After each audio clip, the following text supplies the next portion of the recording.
and welcome. I'm Raziel, and if you're feeling disenfranchised or dissatisfied or just downright disappointed with Games Workshop and their machinations and what they are doing, then I suggest play another game. And I'm not being crass or facetious here, I do mean it.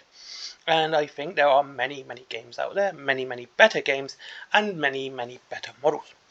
So today, to further this opinion of mine, I'm going to talk about another game, which is the third in a series. I covered Wild West Exodus, Kings of War, and now Dystopian Wars.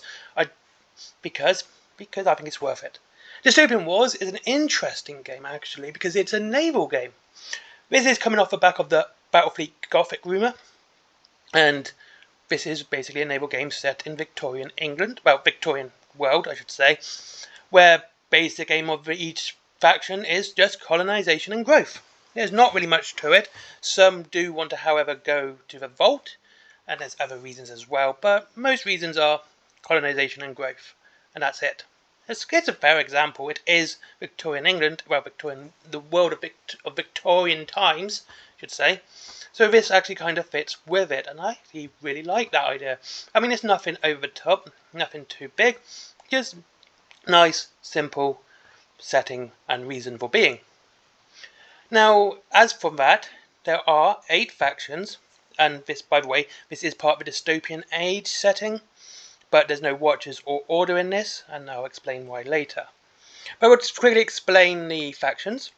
You have the Alliance, basically France, the Commonwealth, basically Russia, the Crown, Britain, the Empire, the Orient, China, Japan, Thailand, etc., the Enlightened, mad scientists, Imperium, Germany, Sultanate, Middle East, Arabia, Egypt, and the Union, America.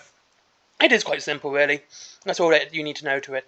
Now, the reason the order in it, because they are very much part of the Sultanate, and they are the gods of the Sultanate in pretty much any way you can look at it. So that's why they're not there, because they're actually helping a faction with their growth and their technology and trying to make them the best. The Watchers aren't in it because they don't want to be seen, and they are kind of an endgame scenario, and the Hex are helping out the Enlightened. So it is quite simple, and like I said, each basic faction is just basically a country. But when you get into each country and their actual lore, it does get a lot deeper. Not with their motivations, but how they work, how they are. Like if you read about the Crown, you'll learn that Isambard King of Brunei left the Enlightened because he was a patriot. He was patriot to Queen Victoria. Stuff like that. It's quite interesting stuff. I really do like this lore. Now, we'll go there in a minute. Dystopian Wars has a lot of models. There you go. 113 apparently by this. And like they always do, you tend to get which is something I think warcradle will do really well. You get these Battlefleet sets. They're £45 to about, I think the most expensive was like 85 quid. But it is an entire army in a box. If you get the Corone Battlefleet, you don't need to get anything else to play this. You have a full army there. And I think that's a fantastic thing to do. That with each faction you have a cheap army to get straight away, and then you have, this support stuff you want to get just in case. And there's not just ships. There's blimps and submarines. And giant robots. Again, and dragons. And squid. I'll tell you what, this is such a cool game that it's got so much imagination into each faction, but there's no 2 factions that are alike. And that you could basically buy 2 different factions and you would probably never paint the same type of vehicle twice. I think that's just absolutely outstanding. And like Mantic, something I will definitely support and always, is the choice of starter sets. Now there's 2 types of starter sets here, which is even better.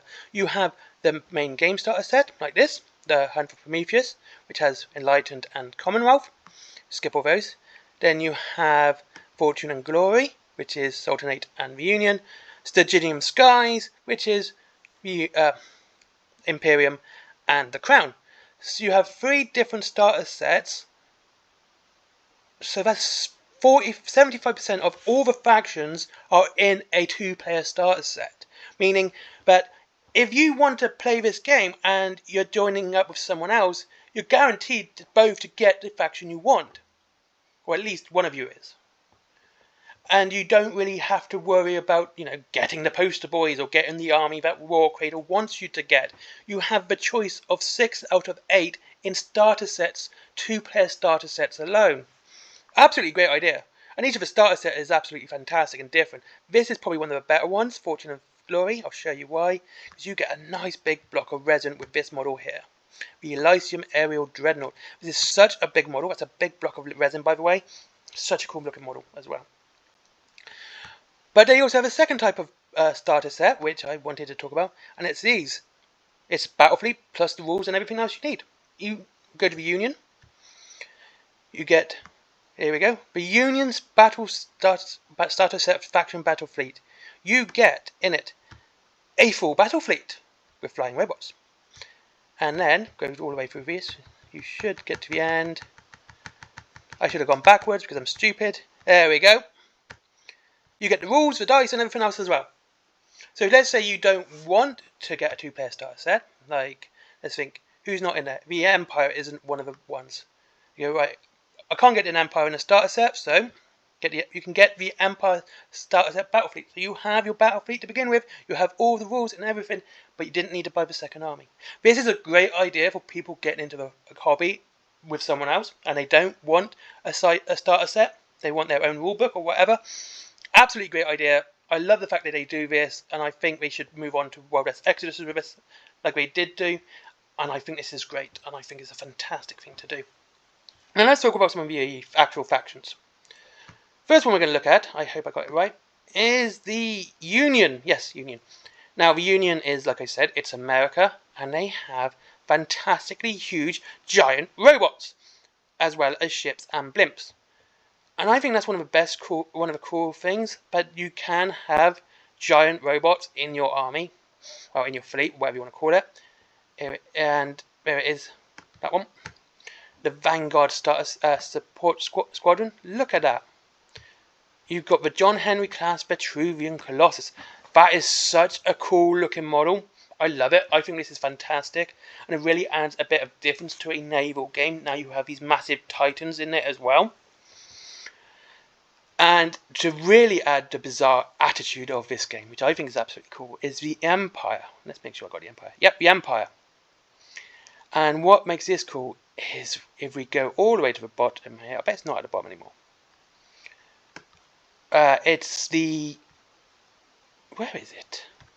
I had all this set up and now I don't. Well, anyway, basically the Empire has flying castles, literally flying cities. So there's that. This is the Jan Mandau Battlefleet starter set, literally flying cities in that one. I just think that's such a cool thing that you could actually have flying cities. And then you have flying robot dragons and robot squids. I mean, like I said, the game can be absolutely bizarre and weird, and it's an absolute change to everything. But the motivations of each faction being basic growth of their own power and colonization of other areas is fantastic and interesting. The individual lore for each faction as well is great, and it's well worth reading. And it's just, again, this is a customer-focused game, and I know it's customer-focused because something else Warcradle do that no one else does is they have official Facebook groups where you can actually talk to the developers, and they're open, so they are focused on building their community in a good way, and I think you should at least join the groups to see how they are. It's the Dark Council for World Exodus and the Sturginium for Dystopian Wars. The one I'm talking about, basically. And yeah, this is an absolute fantastic game, and it's well worth your time and your money, because you don't need to spend that much money on it to have a good game. You can spend the £95 for a 2-player starter set, £60 for your own starter set, or just a £50-something up to £50-something for a Battlefleet, of whichever one you want, if you just want to build the models. So you have so much choice into playing and starting this game, and it's such a fun game. It is Warcradle's biggest game, and they do have a very active community right now, and I think it's well worth joining. And there you go. Thank you very much for watching. If you want to get Dystopian Wars, there is of course Warcradle, Wayland Games down below. I do get 5% on that commission, and it's free delivery after £20. Yeah, so they're definitely there. Just remember to search Dystopian Wars. There is also Forbidden Planet for comics, DVDs, mangas, Blu-rays, all that really cool stuff, toys and plushies. And there is my merchandise, my comics, my cups, my t-shirts, etc., etc., and Skyforge and my Patreon. Anyway, I'll see you all in the next one. Bye-bye.